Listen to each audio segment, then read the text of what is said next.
ખબર છે, જ્યારે 1947માં ભારતને આઝાદી મળી હતી ત્યારે સાથે સાથે બે સ્વતંત્ર દેશો થયા હતા, એક ભારત અને બીજું પાકિસ્તાન. આ ઘટનાને આપણે વિભાજન કહી શકીએ.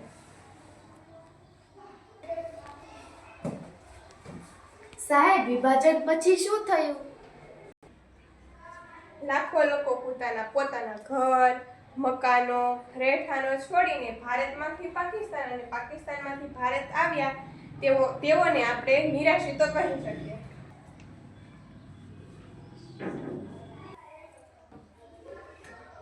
સાહેબ, હવે અમે ક્યાં જઈશું?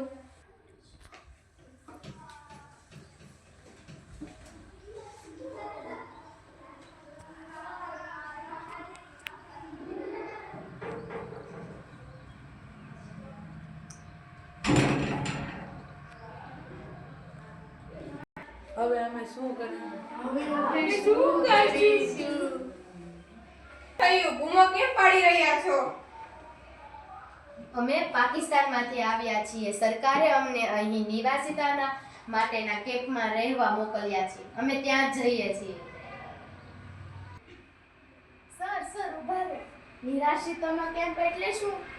હેતાંશી બેટા, જ્યારે ભારત અને પાકિસ્તાનના ભાગલા પડ્યા ત્યારે પાકિસ્તાનના જે શરણાર્થીઓ લોકો ભારતમાં આવ્યા ત્યારે ભારત સરકારે તેઓને જે હંગામી સગવડ આપી, જેમાં ભોજન અને રહેઠાણ પૂરતા પ્રમાણમાં મળી રહે, તેઓને નિરાશ્રિતોનો કેમ્પ કહેવાય છે.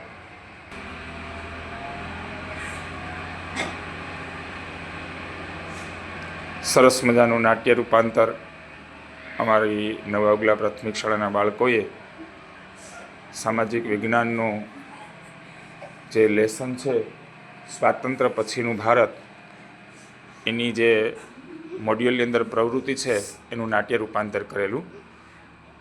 ખૂબ ખૂબ આભાર બાળકો.